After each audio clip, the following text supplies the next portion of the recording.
All right, I got something for us to review. Yeah? Yeah, What? another Lord of the Rings game. And guess what? What? Like most of the other ones, it's awesome. Hi, I'm Glenn. I'm Cheryl. And this is Couple versus Cardboard.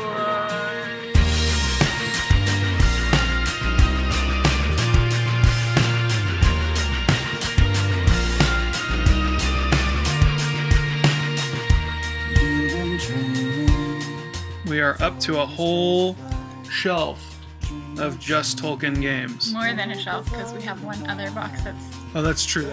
So, what's it like? I feel like it's kind of like chess combined with Battleship. Oh. That's what I'm going to do. Still what the other person has, but you're moving these different pieces across the board to try and either destroy the other player and get to the other side. Frodo to Mordor. So move one piece across the board, or in the case of the evil guys, you want to move 3 pieces across the board, or just kill, take out. Ring bearer. Right now, but you don't know what the other pieces are. Right. So the basic gist of the game is that you are moving these pieces across the board. If 2 of them or 2 opposing pieces ever end up in the same space, there's a confrontation. When they kind of have this conflict is where it starts to get really fun and tricky. Because there's a couple things that happen. One, every single piece has like a superpower. Right. So sometimes or sometimes it comes up in battle.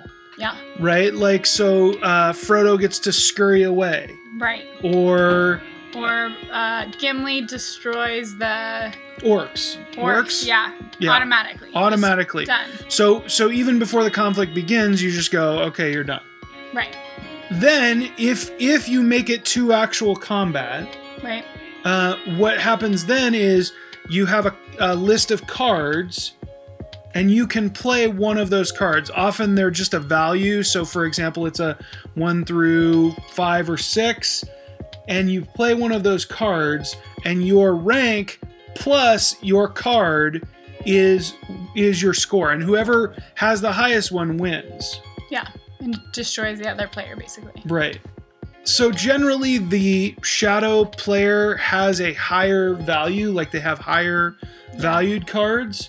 They're more attacky. Yeah, versus the fellowship, which tends to be more... like evading? Tricky. Yeah, they just kind of can get out of the way, or they can kind of blow each other up. There's this noble sacrifice card, which lets them both take each other out. So the idea of it is that you're trying to kind of get your pieces across the board, but there's lots of things that can kind of happen along the way. Absolutely. And there's a bluffing game not only in where you set up your pieces, but also in whatever card you might play from your hand. Yeah. Because I may sit there and I'm trying to figure out, okay, so I've got the super high card, but I don't, like, if I'm playing the Shadow, I don't want to play it too early in the game. And obviously the Fellowship has this cool ability to, like, kamikaze a lot of their pieces. They can kind of, Boromir will just kind of blow up immediately, or the Noble Sacrifice card, you can take out somebody who's really difficult on your opponent's team. Yeah. So it's a lot of really crazy things that can happen. Now, in addition to that, there's kind of a couple other games that come included with it. Right. It's really fun. It's the same game, but it has different characters, different abilities, so it definitely has a different feel. Without having to learn a whole new game mechanic, you get some variation. Obviously, it's a variant. But it's like feels really different because the abilities and the characters are so different. Right. Yeah, the Fellowship feels much more fighty. Like, you end up with guys like Treebeard or like Theoden. And so they're much more aggressive in that sense. Yeah. This is not the first time this game has ever come out. Like, it's not a new game, right? Right, but it's been redone. Right, so they re-released it. I think that it definitely has updated artwork, and it definitely has updated pieces. Right. So this is kind of the 3rd iteration. The first iteration was a very small boxed one, and was just the game itself. They released a deluxe version, which was like big as my face, big as your face, which in some ways worthy of the game itself.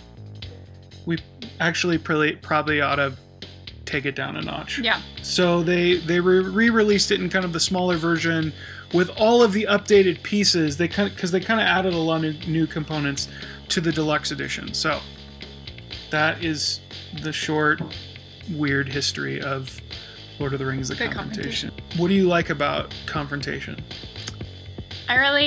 This is one of my favorite games right now that we play.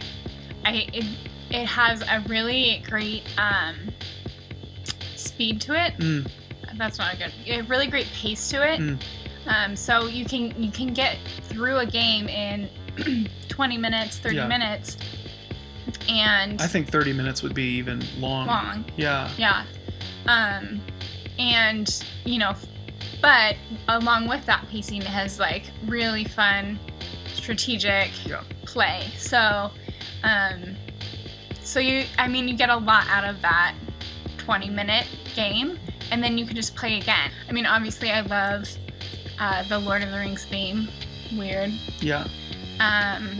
And I think that it's fun to see how they put the character into the ability. So like they definitely relate. I think that's really fun. Yeah.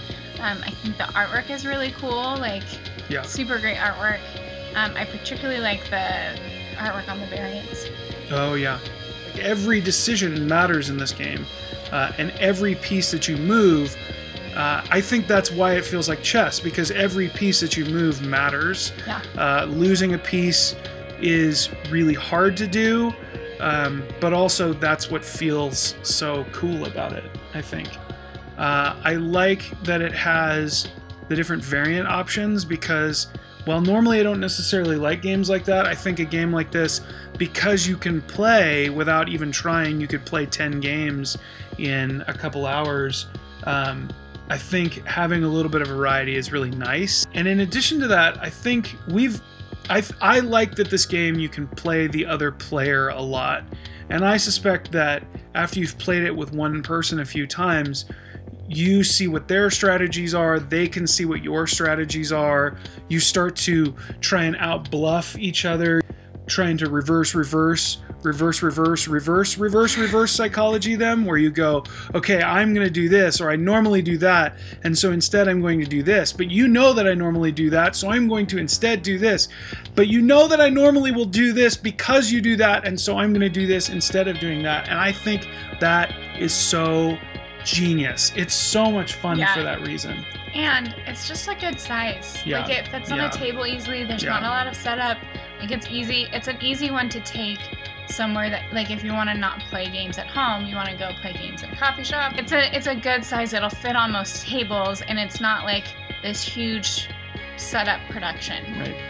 I think because it can be as brain burny, because your gears end up going a lot, it can be one of those games where people may not enjoy it because it's not like playing something super light. It's not the lightest game, despite the fact that it plays in 15 minutes and despite the fact that it is really simple. It can just mental drain. It can be mentally taxing. And so it may not be one of those games where someone's going to always want to play it.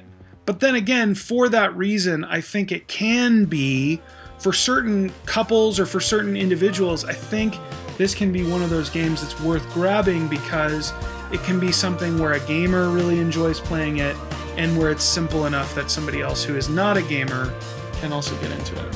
So that's this game. It's awesome. We love it. We love it. And you should too. Yeah. So you should keep playing awesome games. And until next time. We'll see ya. Bye.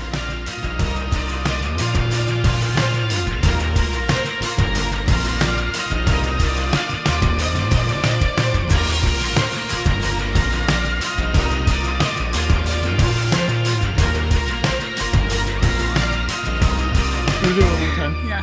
Okay, ready? Maybe a little less aggressive. I feel like I was just like I was like the ultimate warrior. I was like, in your face, it's all over. It was like, confrontation. Yeah, I got confrontation for you. It's right here. It's right confrontationally here. You Internet. So aggressive.